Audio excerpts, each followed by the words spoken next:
Hello everybody, it's Scholar. Welcome to my SSL series once again. Today we're going to be going over some RLCS comms and how to do them properly. And with that said and done, I hope you guys enjoy and you learn something. And if you need some extra help, feel free to check out my Metafy link down below and let's get into it. So with comms today, I want to talk about two basic ideas in general. One, a simple strategy to end up getting comms out and where you can place yourself on the field and what you would call that. And two, basically the rules behind comms and what makes them effective or not. And so to start this conversation, I want to talk about what makes them effective or not. And it really comes down to a different set of two simple ideas. One, are you calling your next play, or are you calling your play's intention, or the, early in a sense, how early are you calling it? And two, are you giving a location with that comm? And so to start with this, I want to go over a bit of a play here with Team Queso or Moist Esports during the Moist Esports this time. And I want to talk about Rise's opportunity that he tries to engage in the midfield. And so it starts here, where he ends up seeing the breakthrough 50 with Vatira. We're going to watch this a little bit farther back, coming through. And I'm going to say he calls third right after the bump of Monkey Moon, calls third right around here. And then he sees, boom, 50 with Vatira and Joyo cutting in. So now he sees Joyo has a free ball, no one engaging him. There's a pretty free opportunity in midfield right now, right? And that's what he sees. So the debate that I'm going to put down here right now is that Rise calls midfield right now. He calls his intention of the next play at this moment. And if he doesn't, then Joyo can't adjust for that. And that's just basically what it is, right? And so he chooses to go to midfield right now, so he must have called it right now, meaning that Joyo's lineup could get him a pass into midfield right now. And we can see confirmation that everyone knows Rise is here, even though no one can see him due to ball cam rule, right? If we go to understand a ball cam rule, Joyo makes his touch, boom, can't see Rise, follows through, gets a pinch at him, but does he know Rise is mid? No, he doesn't. Does Vatira know Rise is mid from the point that he'd be calling it right now? So does Vatira know he's mid? Well, he hits the brakes, so he must know he's mid, right? And Joyo, maybe he does or doesn't, maybe he couldn't get the pass mid, but either way, the biggest thing is Vatira stays back knowing that Rise is probably mid. And that's the most important thing right now, is that we have Vatira playing a slower, more third man based idea. And that is really all I need for this argument. And that's really what this comes down to, is that we have to call things early and give a location so we have an idea of what that role is. Because with every 15 opportunity, we're going to have two options. We're going to have a success that's going to turn into a breakaway or a possible pass, and we're going to have a failure that's going to turn into a shot on net, or it's going to turn into a immediate slow 50 right here where that Vatira can still cover, right?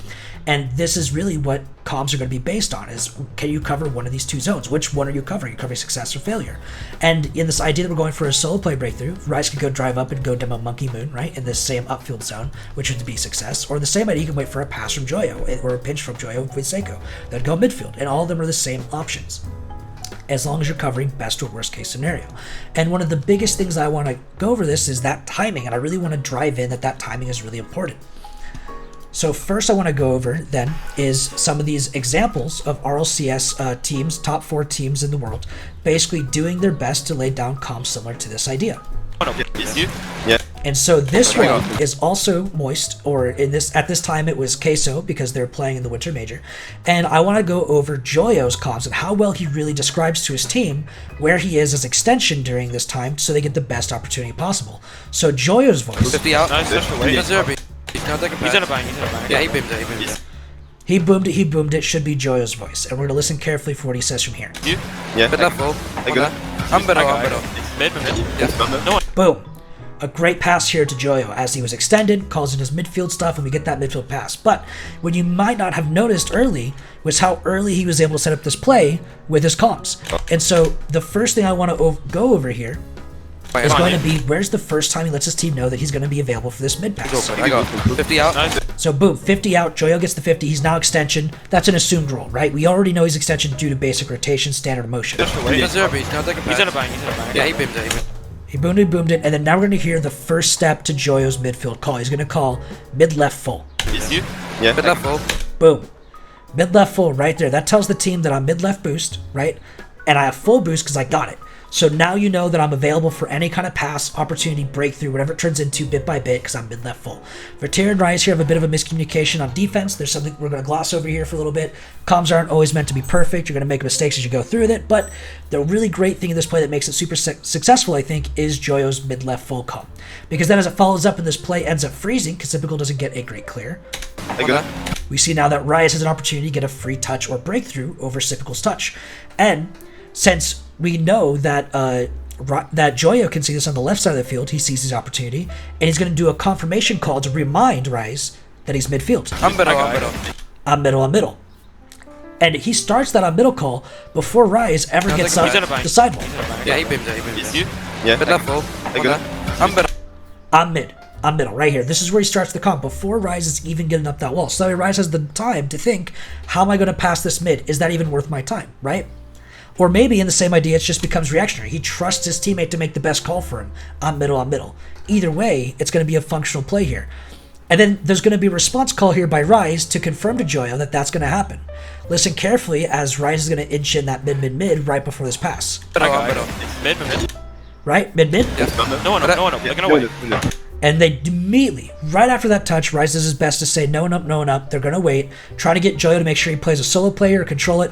Not as going to be possible in a lot of cases. Maybe it changed Joyo from shooting on net to going to backboard instead for a double tap.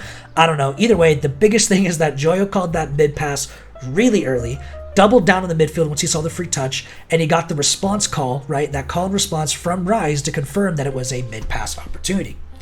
Now, with that's just one team, that's just one opportunity. Let's talk about the next one. We're going to go over version 1, and I want to talk about how early Torment does a really great job on calling his backboard defense to create the best opportunities here. And so if you listen carefully to this play as we come through it, listen carefully to when Torment calls backboard. You got? I know, it's fine. I got backboard. I got backboard. He calls it right now. Maybe not as early as the example of Joyo's midfield call earlier, but when you're on defense, you have a lot less time to think and to respond. You're just getting yourself into motion. But the most important thing right now is that if Beast Mode in net is just realizing that Torment's backboard, and Comm's extension knows that Torment's backboard, Comm doesn't have to bail back to net, and Beast Mode doesn't have to cover high. That's the most important thing. And so with that, he's now built confidence that the one thing that those two have to cover is midfield. Any high ball he should have just fine. He's backboard, he should be available to get it. Now then, following through it, we're going to see the engagement immediately after this and call, people calling I got it or cut and so on as it follows through because Torment started that chain reaction by telling his teammates where he was location-wise. I got backboard. Cut that. I can't. Cut, I can't, right? I got it, so on. And Beast Mode's able to make that immediate challenge in midfield. And the biggest thing is that, as they know, with probably their standard rotation, if Torment's backboard, he can't cover midfield. So Beast Mode immediately focuses on the midfield pass and goes to intercept it, and they get the save. And then finally, following into the final bit of it, I want to talk about Reynolds of Space Station Gaming and how early he calls his midfield for this play coming in from third man to show the confidence in. And this is a bit more difficult to really bite onto because he starts as third man. You don't want to push into midfield too much as third, but I'll explain why he does it and where he identifies that step-by-step process. Got it. Yep, beat him. So right now he's last. His team knows he's last because he called it before in this previous play. And we're going to watch here as Arsenal here gets a 50 over one of them, and it goes into a neutral zone where the opponents don't have a clear. 50. Now, the reason why we know they don't have a clear is because their third man right now, Atomic, is still rotating back. If he was lined up in net, chances that Reynolds would be pushing up right now would be pretty low, and he'd probably wait for Atomic to get his clear out so he'd clean up here instead. But at the moment, they can see Atomic is out of position, and so he calls this midfield really early, or more specifically, right about now. Yeah, I'm mid. I'm mid. And now that he's called this midfield, you can see he's not even turned to midfield yet. He's not even covering the center field yet. He's waiting for Arsenal to show that confidence in his pass because he knows that Arsenal's pass might be short side mid, but it's still a mid pass nonetheless. And so now that he sees Arsenal has this first touch, he turns into midfield. I got it. One more now. Starts to line up. And if Arsenal just gets that one pass out behind Atomic, this should be a shot. But unfortunately, Reynolds gets bumped by Chicago. Boom, out of the way. But the most important thing that comes from this is because he's going to call it so early, Daniel is already third covering any possible clear. Meaning that if Atomic tries to get the save here or gets a clear and a save, Daniel will get the save on the opposite side of it for Space Station, and that means that Reynolds can commit to this pass no matter what. I mean, obviously don't dive it if it was out of the net or it wasn't shootable, but the biggest thing is that he can commit to this midfield pressure to make sure that Atomic has to clear it to Daniel, or the same idea, if there's any mistakes or it's a really good pass, he still gets a goal. Yeah. So Arsenal gets a really good shot on net after recovering that play. Atomic gets a bad save. And here's the punishment side that Reynolds could just commit for, even though he was bumped. In a lot of cases, if he didn't call that early and Daniel wasn't able to lock down his third, it wouldn't really be that easy to be confident right now to commit this play. He might have rotated left and just gotten out of this play immediately, like a lot of people do in ranked. But he was able to call that mid really early and commit to it, confidently knowing that he's going to punish any play that drops in front of the net right here. Shot. Right? And we just heard someone say shot there. If you listen carefully during that play, it's Daniel confirming to Reynolds that it's your shot, you shoot, right? He's a little panicky. He's in the moment. It's RLCS, an insane, version 1, it's insane SSG versus G2, really tough, like best team in the world at the moment. Obviously gonna be a little panicky, but the biggest thing is that you hear Daniel say, you shot, you got it, confirming to Reynolds that his commitment in second is clear to go. You shot. Nice. Boom. Arsenal even doubles down on it, gives them the opportunity, and that is the final bits of comms. Now then, with that said and done with those ideas, that's basically the execution of it. That's the baseline. And that's really, no matter what you choose to do comms-wise, or what you choose to do location-wise, or what words you choose to use, it doesn't really matter as long as you're getting that early comm in locations, and you basically got it.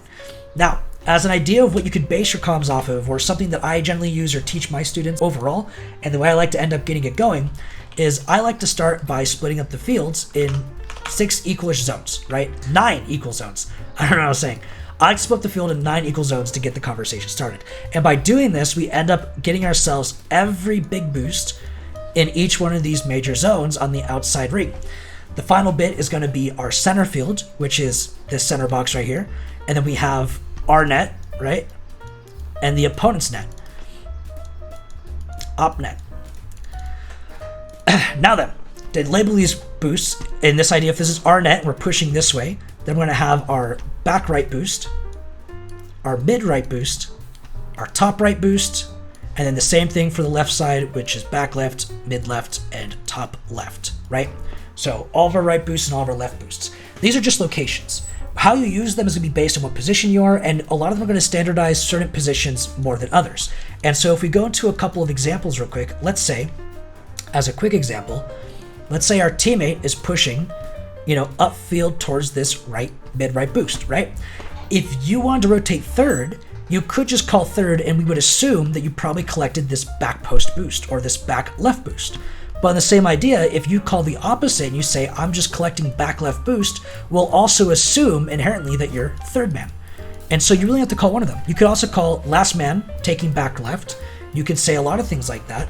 But at the end of the day, you don't need to overfill comms with just unnecessary information. There's no point.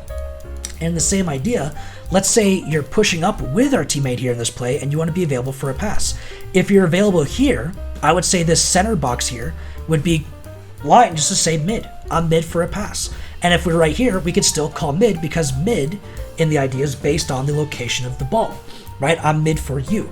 And if the same idea happens where maybe your extension and you're coming from a cross side like this, you could call cross so he knows the pass doesn't have to be short, but instead it can be a very long pass, something that crosses over our post lines, something that shoot a ball out in this direction instead. And now we have ourselves our cross, right? And those are a couple of quick ideas. But like I said a second ago, you could say a lot of things with this, right? You could say bang left. Bang left might also mean cross to this guy, and that'd be just fine. If that's what your team wants to do, that's what they want to do. There's nothing wrong with that. And in the same idea, if you say, short side, as in like I'm near side with you or I'm mid, that's also fine. I mean, you could say I'm second man, and we assume you're mid if you're second man. You could, and a second man sometimes you might have to say behind you, and behind you might mean mid right boost. You could say mid right boost, and we'd assume that you're a short side second because you're too close to be a third man who might want to be here instead or here instead, right? There's a wide range of opportunities that could be leading from this, but the biggest thing is that you're calling a location. That's a pretty simple motion. It's a pretty simple idea. You just need to give a location and call it early, much like I was showing in the previous bit.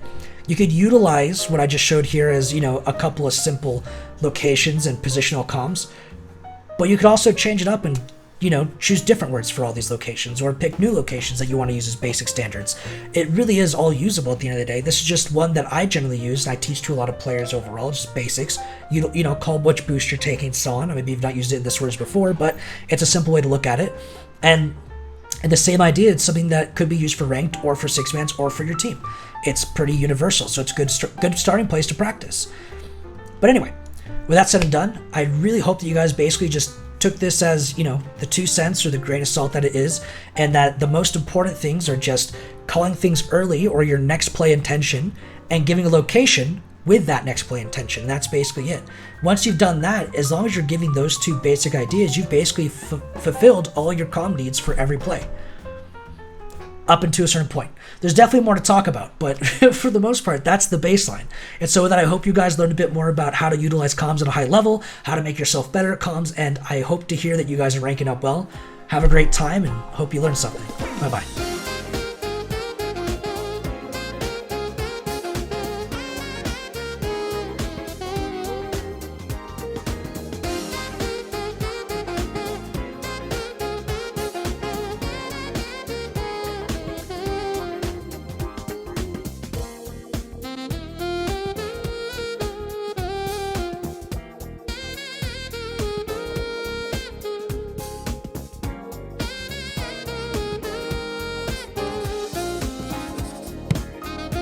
Don't rotate third or extend midfield. Chase the ball like a fucking animal. Be a man.